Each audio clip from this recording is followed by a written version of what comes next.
Fredo Pedulà in 30 secondi, il punto, il mini editoriale sul Napoli che non ce la fa, regge 45 minuti, poi ovviamente 11 contro 10 a Manchester con il City diventa abbastanza complicato. Alfredo, buonasera. Ciao Michele, buonasera a voi, ma del resto l'espulsione ha cambiato tutto, il Napoli ha tenuto anzi per tanto tempo rispetto all'espulsione per come è maturata.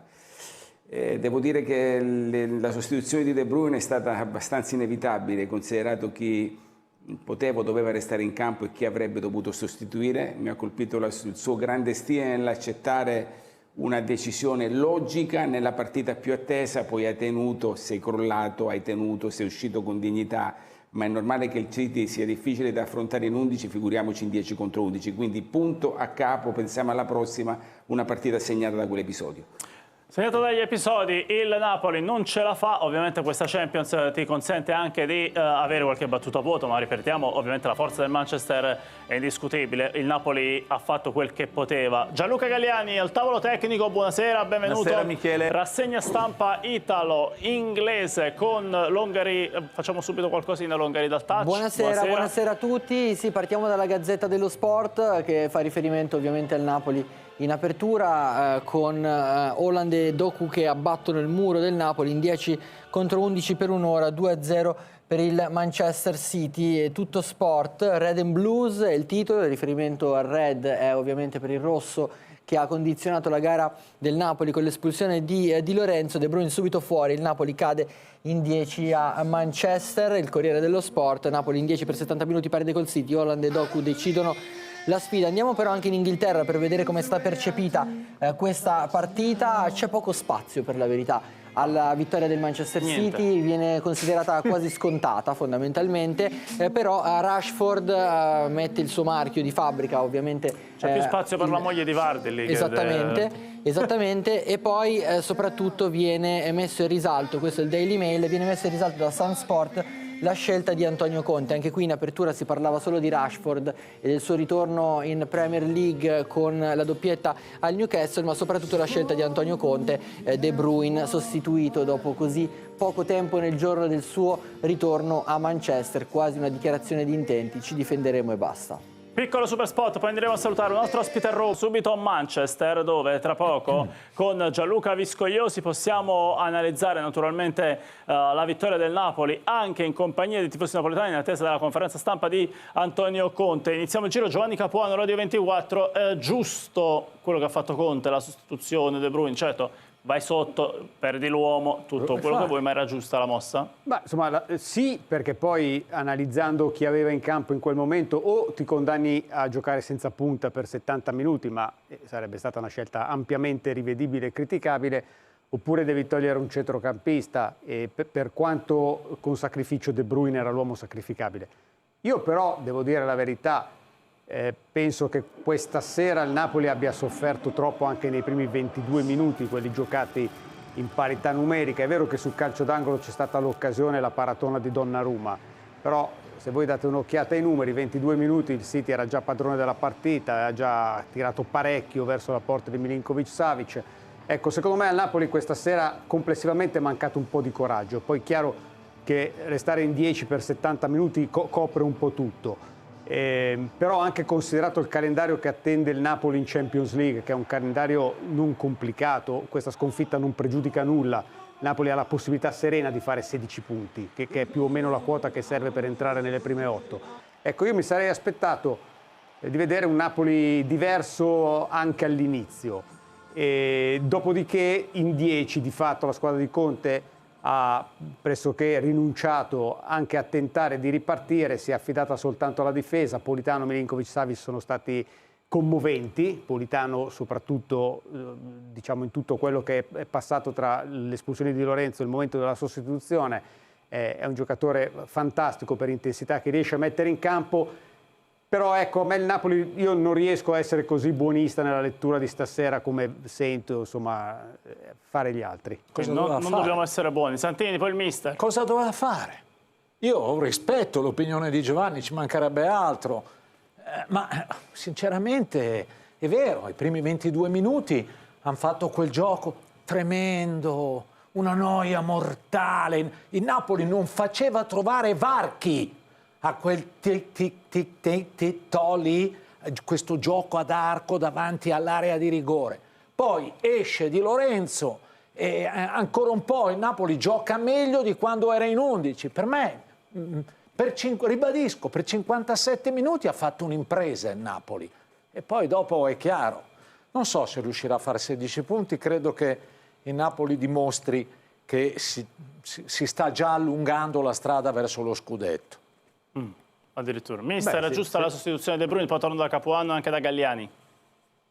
In quel caso bisogna cambiare il centrocampista, punto, stop. Ma sicuramente quando si rimane in 10 non è semplice, bisogna fare una scelta. Sicuramente De Bruyne è un giocatore, per quanto mi riguarda, che faccio fatica a pensare che possa uscire, perché comunque è un calciatore che sa anche sacrificarsi, sa stare dentro alla squadra e dà sempre qualità. Però chiaramente bisogna anche rispettare quelle che sono le scelte di un allenatore importante e capace come Conte. Allora, sì. sicuramente. Poi arrivo da te, Alfredo, e torniamo subito a Manchester. Sui Dicevi, 16 Giovanni, punti, vai. la fase del girone del Napoli si è aperta a Manchester e si chiuderà in casa con il Chelsea. Sono i due gran premi della montagna. In mezzo però ci sono in casa lo Sporting Lisbona, l'Eintracht e il Karabag. Fuori casa il PSV, il Copenaghen e il Benfica. Ora io penso che il Napoli abbia serenamente la possibilità, togliendo anche l'ultima con il Chelsea, di fare in queste altre partite in mezzo, che sono 6 partite, 5 vittorie e un pareggio. 5 vittorie e un pareggio fanno 16 punti e poi col Chelsea vai a giocartela. Io credo che il Napoli questa sera non è successo niente. Ed è vero che per 22 minuti il Napoli di fatto ha sterilizzato le occasioni, anche se in realtà anche il momento del fallo che poi porta all'espulsione di Di Lorenzo è un'occasione. Di fatto c'è Haaland che sta andando da solo verso la porta. Però io mi aspetto, noi ci siamo abituati oramai a squadre italiane che quando vanno in Europa, anche a costo di esporsi a dei rischi, hanno un atteggiamento diverso. E l'atteggiamento diverso non è per un quarto di partita, 22 minuti, semplicemente fare una difesa per quanto organizzata passiva. Per questo dico che il Napoli mi ha un po' deluso come approccio. Poi è chiaro che è rimasto in 10. La partita di fatto era segnata. Diventa difficile da commentare se rimani in 10 a Manchester contro i City in trasferta. Quindi Sì, Gianluca dopo gli Galliani. altri 70 non sono commentabili, è chiaro, No, questo è. assolutamente. Gianluca Galliani? Ma a questi livelli per le squadre italiane la Champions contro mostri di questo tipo, come è stato ieri anche per l'Atalanta, è già, non dico proibitiva, ma veramente difficile. Poi se rimane in 10 credo sia difficile commentare, nel senso che diventano montagne insormontabili e quindi insomma, secondo me il Napoli ha fatto la sua partita. De Bruyne, come diceva il mister, sempre una tristezza vederlo uscire, però era il giocatore più sacrificabile in quel momento, quindi paradossalmente l'unica cosa che possiamo analizzare è che nel momento in cui è stato fatto un cambio difensivo la squadra ha preso in pochi minuti 2 gol, no? È un po' la regola del calcio, quando ti difendi subisci, perché fino a quel momento con Politano comunque aveva retto abbastanza bene, ha fatto un gran salvataggio sulla linea Politano, però è la regola non scritta del calcio che quando ti difendi prendi gol. Con tutto il rispetto, se metti Juan Jesus non è Ulshov, no? In campo e purtroppo i 2 gol ci possono anche stare. Queste cose in Europa le paghi. Torniamo a Manchester e poi torniamo anche a Napoli da Raffaele Auriemma. Manchester davanti allo stadio con Gianluca Viscogliosi e credo con alcuni 2 dei 6.000 napoletani a Manchester. Viscogliosi, ben ritrovato ancora a Manchester. Sì, anche se Michele ti porto sempre storie particolari, perché qua abbiamo un tifoso di un'altra squadra impegnata in Champions. Abbiamo vado prima da Michele, che vive qua da pochissimi anni. 24 anni. 24 anni, sei bello giovincello a livello di età qui. Un po' di dispiacere con l'espulsione lì, Michele? Beh sì, un po' di rammarico c'è comunque dall'inizio, c'è il capitano, dopo che erano 20 minuti e comunque giocare il resto della partita in 10 è tosta comunque, contro un Manchester che alla fine non è una squadretta, è una bella squadra, no? Sì, c'è sempre un po' di rammarico, soprattutto per quelli che vivono all'estero, però va bene così, dai, ci rifaremo alla prossima. Com'è questo Napoli, campione d'Italia con tante ambizioni, all'inizio di questa Champions League, ci credi nell'andare un po' più avanti possibile? Ma sì, ci sta ad andare più avanti, è stata una partita andata male, l'espulsione, qualche difetto poi nel riaggiustare la squadra, ci sta, dai, c'è da imparare, è un'esperienza che va bene così, dai. Poi. Michele lo ha portato l'amico, ma l'amico cosa tifa? Nome, prima di tutto? Alessio. Alessio, cosa tifi tu? Guardando i colori del mio cappello potresti notare il bianco e nero. Senti, non è il Newcastle. Tu hai un po', cioè, Champions League per la Juve, bene comunque sì, eh? Bene, diciamo emozioni. Se parliamo di emozioni, bene, sì. Però Michele mi ha detto lui che hai tifato Napoli questa sera. Io tifo sempre le italiane. Voleva tifare Napoli, dice lui. No, io tutte le italiane in Champions mi piace vederle andare avanti. Tipo anche l'Inter quando arriva in finale e perde, sono ancora più contento. E quindi tu dici la voglio più avanti possibile così poi in finale. No, non è vero, no, a parte gli scherzi, no, però oggi, tipo questa sera posso dire sono deluso dall'atteggiamento di Conte. Addirittura, cioè non ti è piaciuto? Perché? Vieni qua, perché? No, tu parti da campione d'Italia, arrivi contro il City. Però è forte il City, Guardiola. Sì, però ti barrichi dietro e tanto... 10 uomini. Ma partiamo dal primo minuto, tu parti in quel modo, al primo errore becchi subito, o espulsione o gol, quello è un classico del calcio. Non era l'unica Poi hai cosa beccato da gol fare. quando ti sei andato ancora a difendere di più con 5 uomini dietro, hai messo confusione, ha dato il segnale alla squadra di... È stato pure un po' sfortunato con te, quando si è messo a 5 ha preso il gol, cioè poi Foden per Holland, cioè non è sugli ultimi arrivati. Sì, però la fortuna aiuta gli audaci. Holland ha fatto un gol. Se tu non la cerchi la fortuna non la trovi, no? Noi invece abbiamo trovato di Michele la filosofia anche qui fuori da lei. Sentiamo Auriemma da Napoli. Aspetta che sentiamo Auriemma da Napoli e palleggiamo Manchester e Napoli. Tifosi, anche se non è tifoso del Napoli, però critico con Conte. Ha sbagliato Conte? Auriemma, di nuovo ben ritrovato. Ciao Raffaele. Ciao Michele, di nuovo buonasera a tutti. Mi piace ricordare un dato che le prime due squadre con le rose più ricche di questa Champions League sono in ordine il Chelsea e il City, due formazioni che il Napoli affronterà e contro le quali mi pare sia pure logico perdere, anche se te le devi giocare sempre per portare un risultato a casa. Io mi diverto molto quando sento delle opinioni, dei commenti totalmente distorti e distanti anni luce dalla realtà. Che cosa vuol dire che il Napoli può essere più coraggioso stasera? Nei primi 22 minuti di gioco c'è stata un'occasione per parte neutralizzata dai due portieri. Il City giocava a casa sua, il City che viene da 15 partecipazioni consecutive in Champions League, la prima delle quali proprio contro il Napoli nel 2011. Nelle ultime 12 partecipazioni è sempre andato oltre i gironi, ha vinto la Champions, ha fatto le finali e il Napoli è alla 9ª partecipazione in Champions e mi pare che se la sia giocata in maniera egregia questa sera fino a quando non c'è stata l'espulsione di Di Lorenzo. Sentire che il Napoli si è difeso nei primi 22 minuti significa distorcere la realtà. Il gol di Haaland è arrivato ma tu ce l'hai con uno che era là, e ce l'hai con uno che era là che ti ha detto sono deluso dall'atteggiamento di Conte.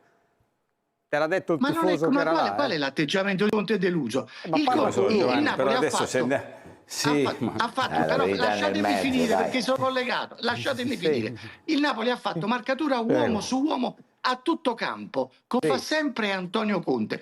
Quale sarebbe la delusione che avrebbe generato quest'era? Io ho detto semplicemente una cosa e poi sono stato confortato dall'amico che è stato là a Manchester. Ma tu puoi essere confortato da chi vuoi tu, ma non bisogna distorcere la realtà dei fatti. Hai studiato tutta la storia, la geografia, hai studiato tutto. Ascolta. Ma certo che ho studiato, forse anche più di te. Ho detto, noi ci siamo abituati negli ultimi anni che anche se, a parte l'Europa League straordinaria dell'Atalanta, poi non hanno portato vittorie in termini di trofei, ma dal punto di vista dei risultati in Europa qualche storia interessante l'hanno raccontata.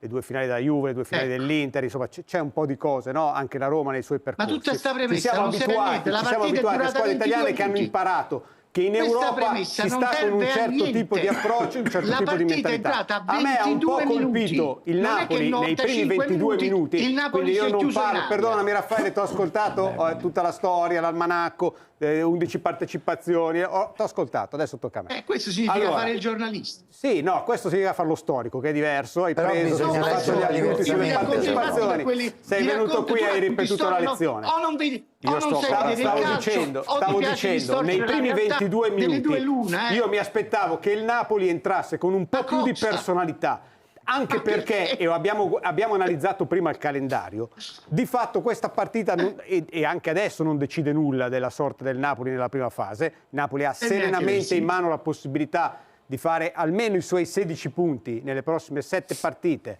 e di entrare nelle prime 8, perché questa è la realtà, perché il Napoli è una squadra forte e ha avuto anche lo ha dimostrato stasera in 22 mix di avversari non straordinariamente impossibili, insomma. Ecco, io mi aspettavo che la squadra campione d'Italia andasse a Manchester a provare a giocarsela in maniera un po' diversa. Poi al minuto 22, rimasti in 10, non c'è più partita. Ma da lì in poi non c'è più discussione. Ma tu giudichi una partita su 22 minuti. Ma sui primi 22 minuti ne parliamo. Su 22 minuti.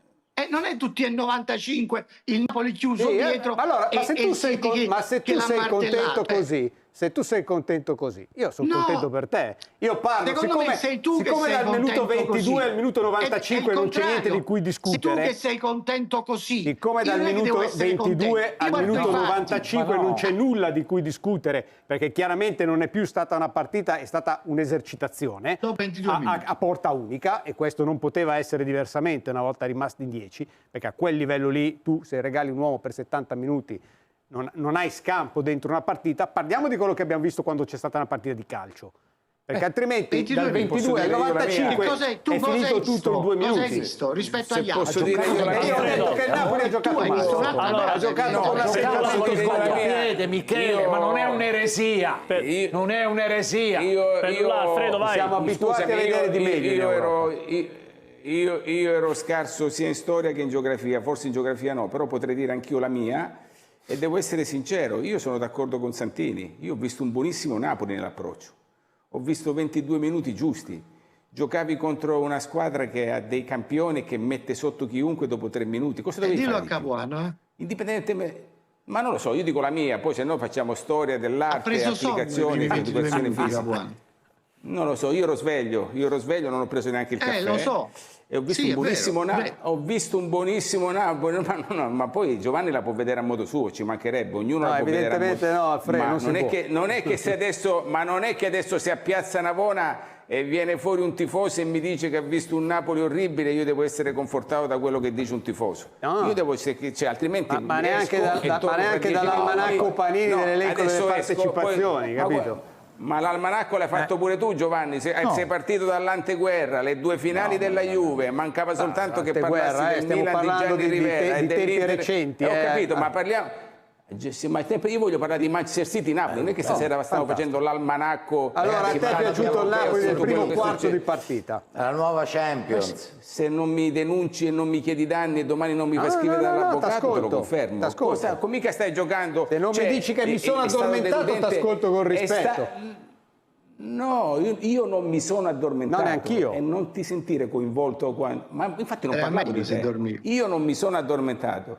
Allora, ieri l'Atalanta con una squadra abituata, con una squadra abituata, con gente abituata a giocare alla Champions, ha avuto un atteggiamento dal mio punto di vista assurdo. Dopo 10 minuti 8 palle gol. E ieri per me è stato... Oggi il Napoli l'ha approcciata giusta, ha giocato per quello che doveva fare, avevi una squadra fortissima, l'hai tenuta bene, hai sofferto soltanto una volta. Io sono d'accordo sul fatto che tu abbia anche tenuto troppo, hai preso il gol tardi, potevi prenderlo benissimo prima per come si è poi evoluta la partita con l'espulsione di Di Lorenzo. Stasera non mi sembra il caso di fare dei processi, Michele, sincero. Contro una squadra, vai, ho finito. Da Bonis, poteva essere anche un'imbarcata. Sì, scusami. Abbiamo seguito tantissimo ovviamente la Champions League negli ultimi 30 anni, da quando è nata nel 94-95. Io credo che anche noi dobbiamo un po' assorbire questo nuovo meccanismo della Champions League, no? Perché essendo il 18-19 settembre, io credo che poi ti puoi ritrovare ad affrontare la prima partita in una certa maniera, in un campo difficile, in un campo con una squadra straordinaria, ti ritrovi in 10 e ovviamente i pensieri vanno anche a quello che è il futuro del campionato, il prossimo futuro del campionato. È una Coppa dei Campioni diversa rispetto al girone degli anni passati, delle 6 gare, e dunque io credo che anche questo elemento vada preso in considerazione. Mister Venturato, non si fanno processi, ci mancherebbe, per la nuova tipologia di Champions, perché c'era il Manchester City, però forse Conte più di questo oggi non poteva fare, perché oggettivamente la partita è stata condizionata dall'inizio. Beh, giocare contro il Manchester è sempre un'impresa, nel senso che da tantissimi anni esprimono un calcio e una qualità che poche squadre al mondo hanno espresso con grande continuità come hanno fatto loro. Per cui sicuramente andare a Manchester è difficile, sicuramente giocarsi una partita contro il Manchester è sempre molto difficile. È chiaro che poi rimanere in 10 dopo 20 minuti è ancora più difficile, perché il Manchester poi è molto bravo ad aspettare, a far girare palla, a metterti in difficoltà dal punto di vista di dover correre sempre dietro al pallone, e quindi riuscire a portare a casa il risultato non è una cosa semplice. Dopo, se fosse stata giocata 11 contro 11 per tutta la partita, credo che magari anche il Napoli avrebbe potuto dire la sua. Io dico una cosa veloce, Poi Michele, ci sono le parole se posso. di Foden e di Conte che stiamo vedendo ovviamente grazie al coordinamento di Alessandro De Simone, la regia di Pietro Rabita, Paolo Marra, Fabio Cavanna e Giorgia Moscato, perché stiamo leggendo le parole di Conte, ma anche quelle di Foden, e oggettivamente Conte dice: sono dispiaciuto per aver sostituito De Bruyne, dispiaciuto aver tolto De Bruyne dopo 20 minuti. No, quello che voglio dire a Giovanni è: Giovanni, tu ti aspettavi che il Napoli facesse la partita nel campo del City nei primi minuti. Te ne danno 4, sì. te ne danno 4. E quindi io sto dietro a cercare di infrangere la loro noiosissima trama di passaggini, passaggetti con una noia mortale. Sì, ti gioca così da anni. Ecco, appunto. Però, ma se tu giochi nella loro metà campo, te ne danno 4 in un quarto d'ora. L'anno scorso a Manchester contro il City in Champions League, insomma, tante squadre sono andate, hanno fatto la loro partita e mica tutte hanno perso, tanto per capirci. Io penso che negli ultimi anni noi ci siamo un po' abituati e abbiamo anche celebrato questa cosa, perché ha portato anche dei risultati, a vedere le squadre italiane che hanno smesso di approcciare all'Europa dicendo che se tu vai in certi campi devi giocare semplicemente a mettere il pullman davanti alla porta, per quanto organizzato bene. Giovanni, ma mi stai scocciando perché non riesco a parlare. Fai bravo che tanto ti applaudo, Napoli, stai sereno. 4 finali italiane negli ultimi 9 anni. Stavo dicendo. Quindi noi ci siamo abituati a un atteggiamento un po' diverso. Dopodiché non è finito niente questa sera. Mentre voi dite che il Napoli è difficile, io ti dico che il Napoli ha serenamente la possibilità di fare i suoi 16 punti come minimo ed entrare nelle prime 8, perché è una squadra forte ed è mediamente più forte delle avversarie che incontrerà. Mi aspettavo che l'approccio del Napoli fosse, finché c'è stata partita, un po' più simile a quello che ci hanno raccontato le squadre italiane in Europa negli ultimi anni, piuttosto che a un atteggiamento unicamente difensivo. Questo è, l'occasione del Napoli viene su un calcio d'angolo, tanto per capirci. Questo è la mia opinione. Io capisco che in questo momento parlare del Napoli in termini critici, e me ne sto rendendo conto, è un po' come parlare male della Madonna Pellegrina. Però io questo penso, altrimenti se pensavo quello che diceva Auriem, ascoltavo Alfredo, poi Auriem, ma Alfredo che io passo, ma che c'entra la Madonna Pellegrina? Che io stiamo parlando di una partita, ma mica stiamo facendo, ma che è l'ora di religione, sei passato alla storia, geografia, ma cosa c'entra? Abbiamo dei giudizi diversi sui primi 20 minuti, tu però parli della Champions League del 1975, io voglio parlare della partita di stasera. Non mi interessa tutto questo panegirico. Parlo anche di quella dell'anno scorso. Ma sì, ma io vorrei parlare della partita di stasera. Sì, ma anche quella dell'anno scorso. Parliamo di quella dell'anno scorso, di quella di 2 anni fa. Parliamo di quando si è uscito il gruppo a gironi. Parliamo di tante cose. Parliamo della vecchia formula. Andiamo qui in pellegrinaggio. Vediamoci davanti alla chiesa e facciamo lì la trasmissione. No, ma che c'entra la Madonna Pellegrina? Perché... Ma che c'entra la Madonna? No, ma sei tu che l'hai tirata fuori una roba. Stiamo parlando di una partita che per i primi 20 minuti l'abbiamo vista in modo diverso. Può succedere, sì, ma è sufficiente dire questo. Allora che c'entra la Madonna Pellegrina? Ho detto, l'ho vista in maniera diversa, sono stato aggredito. Ma cosa c'entra? Ho detto, l'ho vista in maniera diversa, sono stato aggredito. No, Giovanni, tu non accetti. È sufficiente dire che l'abbiamo vista in maniera diversa. Mi tengo la mia posizione di minoranza. Non contraltare, la tua posizione è... Vabbè, dai. Vorrei ricordare a Giovanni. Auriem che poi torna a Manchester, Raffaele. Ah sì, vai. Guarda Michele, a me la narrazione che qui ci sia da difendere il Napoli a prescindere, la fa soltanto chi non è in grado di difendere le proprie idee contorte. E quindi questa sera ho avuto un plastico esempio da Capuano, che lui, pur di difendere le idee che tutti stanno contrastando, non il tifoso fuori al bar, ma chi in genere di calcio ne parla e ne mastica. Ora che voglio dire che c'entra difendere il Napoli a prescindere, stiamo parlando di qualcosa che tu o non hai visto o hai visto in maniera sbagliata. Ma tu accetti che qui non stiamo parlando a Televomero, con rispetto per Televomero, e si possa anche 1 su 10 possa dire: guardate, però secondo me l'approccio finché c'è stata partita, non ovviamente dopo l'espulsione, ma dici una cosa non vera. Non è stata certo che lo puoi dire. Ma non è che non dico una cosa non vera. Ma non è che non dico una cosa non vera. Raffaele, ti svelo un segreto, ti svelo un segreto, non sei il depositario della verità.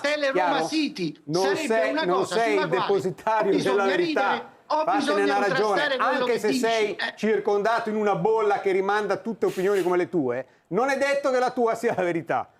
Accetta che qualcuno la pensi diversamente. Ma non la verità, è quello che si vede. Tu hai visto qualcosa che non è vero. Invece, quello che si è visto realmente, un Napoli che per 22 minuti la partita se l'è giocata e non, come dici tu, si è difeso ad oltranza, oppure doveva aggredire il City nella sua metà campo per suicidio. far cosa? Sarebbe stato un grandissimo suicidio, cioè, e Conte non è il tipo che si suicida, perciò dico, la narrazione che tu stai portando avanti è sbagliata e ne devi prendere atto. Se poi la vuoi difendere a prescindere, devo tornare a Manchester da Gianluca Viscogliosi, perché le parole di Conte riguardano anche l'aspetto tecnico-tattico. Politano ha fatto il quinto, non è un quinto. Allora torniamo a Manchester insieme ai tifosi del Napoli. C'è Gianluca Viscogliosi. Gianluca, vai Manchester. Sì, Michele, le parole di Conte insomma le ha anche anticipate. Tra l'altro prima abbiamo visto il tifoso juventino ma che era un po' critico. Qua c'è un Nicola che era, te lo ricordi Michele, quello della statuetta di De Bruyne, che è uscito, ci ha ritrovato. Tu sei soddisfatto, Nico? Ci abbiamo due campane, lo juventino critico e il napoletano soddisfatto, si può dire? Guarda, il calcio è come la vita, ognuno la vede in un modo. Io so solo una cosa, che l'anno scorso a Verona in tanti festeggiavano. Io stasera sono strasoddisfatto perché è facile analizzare così, ora critiche, io sono felicissimo. Io sono sicuro che vado a Budapest, mi chiamerete pazzo, io sono pazzo del Napoli. Ci hai preso il biglietto per Budapest, Ma io ce l'ho perché ci credo, quindi... Con l'esonero di Conte. E perdonatemi, qualcuno ha detto che c'era un portiere che 21 milioni non ci valeva. Penso che Milinkovic-Savic. L'hai detto tu, io penso che stasera più di qualcuno si ricrederà. E soprattutto dico un'altra cosa. Il popolo di Napoli anche a Manchester si è comportato in una maniera degna, rispettosa. Diciamole queste cose perché io ho girato il mondo e quando un italiano sbaglia si critica, quando un napoletano sbaglia si critica, ma quando ci comportiamo bene si stenta, quindi stasera tutta Napoli, tutto il calcio italiano si è comportato bene. Chiedi perché e per hanno insultato rispetto il ed capitano eleganza della faccio i nazionale. complimenti ad una grande Inter. Capuano chiede perché avete insultato il capitano della nazionale. Questo dice col Borussia Capuano. Dortmund. E in campo europeo visto la speriamo partita anche senza che audio. Juric si possa riprendere. Guarda, te lo faccio dire a questo, come si chiama lei? Vieni Pasquale, vieni un attimo, perché tu mi stai dicendo qualcosa di Donnarumma, cos'è che non è piaciuto? Vieni qua, perché già dobbiamo dire, prima della partita fischi al nome di Donnarumma dal settore ospiti, poi cos'è successo? Perché tu mi stavi dicendo una tanti cosa. fischi, no, è una cosa normalissima, i fischi, ci gioca contro di noi, però ha fatto un gesto, si è rivolto verso Qual è il gesto che non ti è piaciuto? Il gesto che ha fatto così vicino a noi. Non mi è piaciuto. Cioè, spiegalo bene, cos'è che ha Ci fatto? ha mandato a quel paese. Ma scusate, ci ha mandato a quel paese facendo la mossa. Ha fatto un gesto un po' così. Ma vabbè, ma ci sta nel calcio, ci sta tutto nel calcio, poi ti devi Siete sopportare anche quelli corregionali, che dai. ti dicono. Però guarda, ti posso dire una cosa, lui di solito è uno che lo ha detto anche, vieni qua Pasquale, che ai gol della sua squadra festeggia sempre bene. Oggi è stato abbastanza tranquillo nel festeggiamento, quasi a mo' di rispetto. Ma figurati se non deve esultare, perché non dovrebbe esultare? No, ieri ha detto in conferenza, sento aria di casa a Napoli, c'è uno che ha dimostrato anche... Vabbè, di Castellammare, ci mancherebbe, non non si dirà aria di casa, insomma. Però non ti è piaciuto, questo è quello che dici. Non è che non mi è piaciuto, ho fatto un gesto un poco... Però, d'altronde, gioco con l'altra squadra, non giocavo con noi. Lo perdoniamo, che mi dà al volo. Lo perdoniamo, Sempre dai. si perdona, è un figlio di Napoli, è un figlio del Vesuvio e soprattutto è un campione europeo.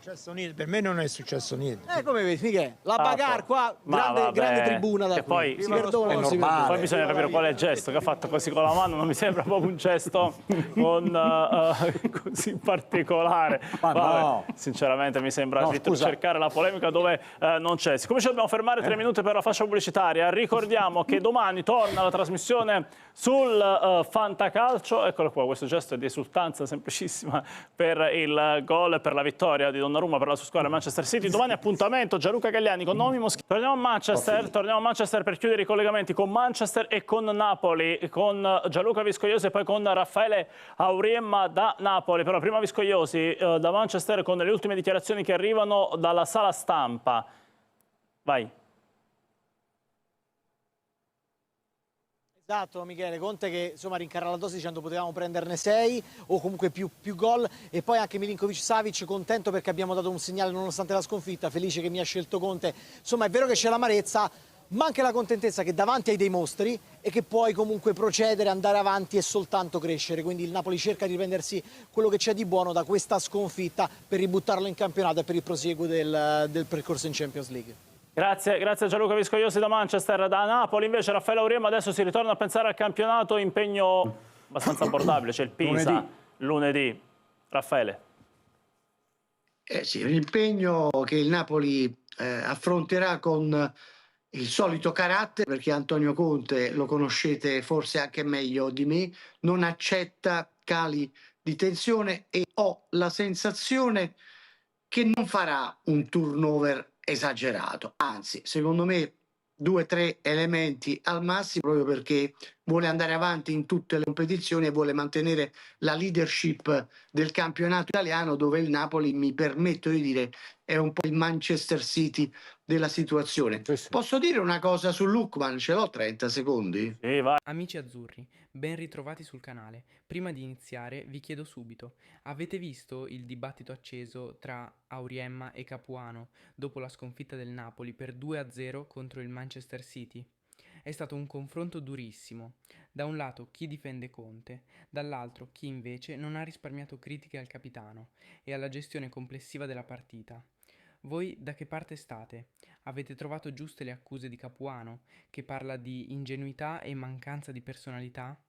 O siete più d'accordo con Auriemma, che ha ricordato come il Napoli in 10 contro questo City avrebbe sofferto chiunque? Scrivetelo nei commenti, perché oggi voglio fare un'analisi completa, senza sconti ma anche senza drammi inutili. Siamo all'Etihad Stadium, serata di Champions League, stadio sold out, atmosfera da brividi.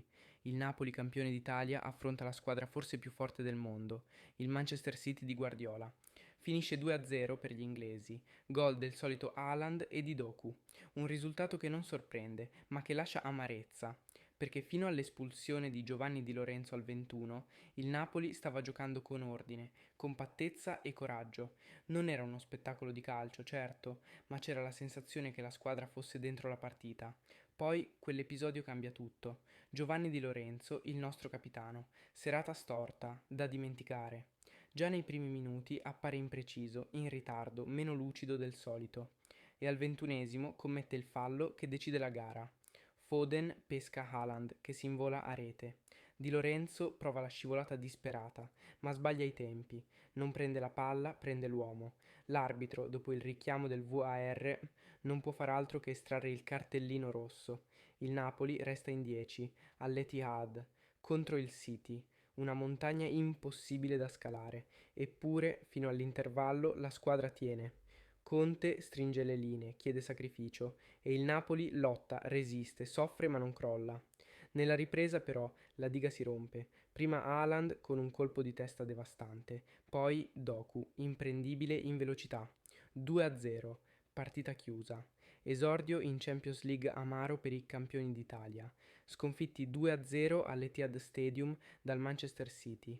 L'attesa per il debutto europeo del Napoli era febbrile, erano passati 555 giorni dall'ultima apparizione nella massima competizione. Il sorteggio aveva messo subito sul cammino la squadra più temuta, quella di Guardiola.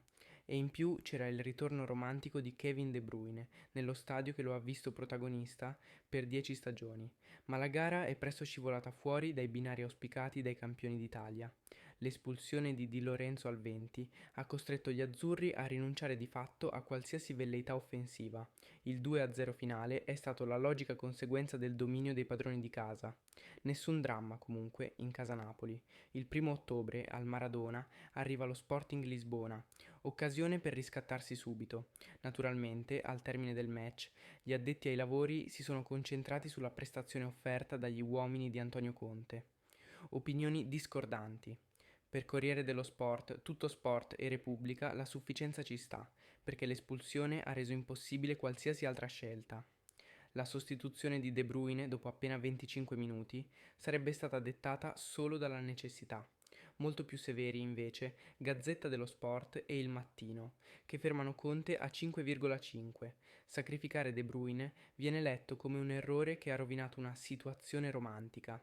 E il fatto di non aver costruito nulla in avanti non viene giustificato dall'inferiorità numerica, i migliori e i peggiori. Milinkovic-Savic, 7, primo tempo da gigante, 4 parate strepitose, tiene in vita il Napoli con riflessi e coraggio, sui gol non può nulla. Spinazzola, 6,5, uno dei pochi a salvarsi tra i giocatori di movimento, spinge, lotta, si sacrifica, prima a sinistra, poi a destra, senza mai tirarsi indietro. Politano, 6,5, generosità infinita, salva un gol sulla linea, corre in entrambe le fasi, dà sempre il massimo. Di Lorenzo, 4. L'episodio pesa come un macigno, non solo il fallo, ma già prima aveva commesso letture sbagliate. Una serata da dimenticare, Lobotka e Anguissa, 5,5, entrambi soffocati dal pressing del City, non riescono mai a respirare, mai a creare gioco. Højlund, 6. Non segna ma combatte, corre, ci mette grinta e cuore, un voto di incoraggiamento. De Bruyne, 8° per atteggiamento, gioca 20 minuti, poi Conte lo sacrifica per riequilibrare la squadra. Nessuna protesta, solo applausi e incitamenti, un gesto da campione vero. Conte, media tra 5,5 e 6. Scelta inevitabile di ridisegnare la squadra dopo il rosso, ma il sacrificio di De Bruyne non convince tutti. Ha evitato l'imbarcata, ma non ha mai dato la sensazione di poter cambiare il corso della gara. Tifosi del Napoli, 10, strepitosi. Dal primo all'ultimo minuto hanno cantato, incitato, sostenuto, anche sul 2-0, anche quando tutto sembrava perso. La squadra li ha ringraziati sotto il settore ospiti. Immagini da pelle d'oca. Amici azzurri, adesso voglio chiudere questo lungo viaggio dentro la notte dell'Etihad guardando avanti, perché il calcio non ti aspetta, non ti lascia mai troppo tempo per piangere o per esultare. Lo sappiamo bene, la Champions è un cammino lungo, difficile e ogni dettaglio può fare la differenza. La verità è che questa sconfitta, per quanto amara, non compromette nulla. Siamo appena alla prima giornata e il calendario ci offre subito l'occasione di rialzare la testa. Il 1° ottobre al Maradona arriva lo Sporting Lisbona. Una partita che vale già tantissimo, non solo per la classifica del girone, ma per l'autostima, per la fiducia, per dimostrare che questo Napoli non è venuto in Champions a fare la comparsa, perché, se vogliamo dirla tutta, contro il City abbiamo perso più per un episodio che per reale inferiorità di squadra. Sì, certo, il Manchester resta più forte, più completo, più abituato a queste notti, ma il Napoli, fino al rosso di Di Lorenzo, stava dimostrando di poterci stare dentro, di avere un piano partita, di poter fare male in ripartenza. Poi, con l'uomo in meno, è cambiato tutto. E allora la domanda è: quale lezione può trarre Conte da questa serata? Io ne vedo 3. La prima, serve più freddezza nei momenti chiave. Non puoi permetterti errori così pesanti in Europa. La seconda, devi avere un piano B credibile quando resti in 10. Il sacrificio di De Bruyne non ha convinto tutti e in futuro servirà più coraggio nelle scelte. La terza, questa squadra però ha carattere. Perché altrimenti, credetemi, il City ti rifila una goleada. E invece no. Il Napoli è rimasto compatto, ha sofferto con dignità, ha limitato i danni e ora al Maradona ci sarà il pubblico delle grandi notti. Lì non saremo in 10, lì avremo l'arma più potente, la spinta di 60.000 anime azzurre. Lo Sporting Lisbona non è il City, ma guai a sottovalutarlo, è una squadra organizzata, fisica, capace di fare male. Però al Maradona, se il Napoli ritrova lucidità, intensità e quella mentalità da campione d'Italia, allora la vittoria è alla portata. Amici miei, vi confesso una cosa, io questa squadra la vedo viva. Nonostante la sconfitta, nonostante il peso del rosso, io ho visto segnali che mi fanno credere che Conte riuscirà a costruire qualcosa di importante. Magari non sarà subito perfetto, magari servirà tempo, ma il Napoli c'è. E con un Højlund così voglioso, con un Politano stoico, con un Milinkovic-Savic che para tutto, e con il ritorno al Maradona, io credo che contro lo Sporting potremo raccontare un'altra storia. Amici azzurri, io vi ho detto la mia, ma adesso tocca a voi. Cosa pensate di questa sconfitta? È stata solo colpa dell'espulsione di Di Lorenzo, o vedete anche altre responsabilità? Conte ha fatto bene a sacrificare De Bruyne, o avreste gestito diversamente? E soprattutto, cosa vi aspettate dal Napoli contro lo Sporting Lisbona al Maradona? Scrivetelo nei commenti, perché voglio leggere tutte le vostre opinioni e continuare il confronto insieme. E se non l'avete ancora fatto, iscrivetevi al canale e attivate la campanella. Così resterete sempre aggiornati su tutto quello che succede intorno al nostro Napoli, dalle partite di Champions alle emozioni quotidiane che questa squadra ci regala. Grazie per avermi seguito fino a qui, siete il cuore pulsante di questa comunità. Ci vediamo presto con un nuovo video, sempre insieme, sempre con la stessa passione, perché il Napoli, anche nelle notti più dure, ci fa battere il cuore. Forza Napoli sempre!